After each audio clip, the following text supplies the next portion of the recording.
మీరు 75 అన్నా? నేను ఇప్పుడు వేసే లెక్కాను, నాకు కూడా తెలియదు. వాళ్ళే లెక్కలేసి నెంబర్ వేస్తారు. ఓకే. అసలు ఇప్పుడు లెక్కాను నేను. అనుకుందాం రౌండ్. సరే, ఓకే, సరే 75. దాంట్లో ఒకవేళ నేను చెయ్యాలి అంటే ఒక రీమేక్ మీద ఏదైనా, ఒకవేళ what do you think will be right for me? అంటే ఇప్పుడు నేను చేసిన టీజర్ కానీ ఇవన్నీ చూస్తుంటే మాత్రం autograph one of my favourite. Autograph చేస్తే బాగుంటుంది. నాకు అది ఎంత ఇష్టం తెలుసా, మీరు అద్దం ముందు నుంచి దువ్విన సరే దువ్వట, నాకు చాలా ఇష్టం. దీంట్లో మాస్టర్లో కొన్ని నాస్టాలజిక్ థింగ్స్ కొన్ని ఉన్నాయి.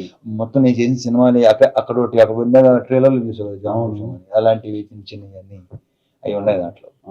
నీ దాంట్లో ఏంటంటే ఆల్మోస్ట్ నేను యాక్చువల్లీ అలాంటి క్యారెక్టరైజేషన్ చేశాను, కానీ నాకు టిల్లులో వన్లోన లేవు లేవు అలాంటి.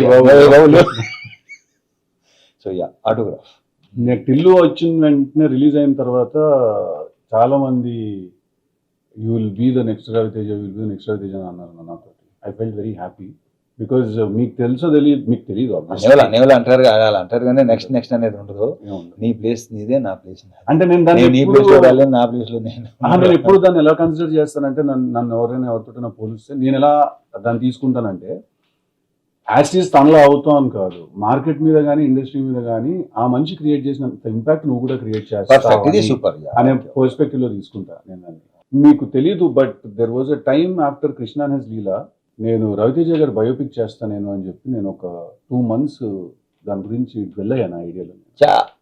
అస్సలు అమ్మతోడు. అదే బేసిక్ ఏంటంటే బయోపిక్స్ కొన్ని మనం నెగటివ్ వేర్ దాంట్లో అవి కూడా ఉండాలి, అవే ఉండాలి.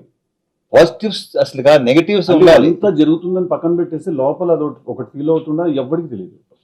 That was one of the ideas that I had. చూద్దాం ఏమో, డెఫినెట్ గా one day if you sit and you open your heart a little more to me. నాకు కూడా ఒకటి అనుకున్నాను, కానీ I don't know name that.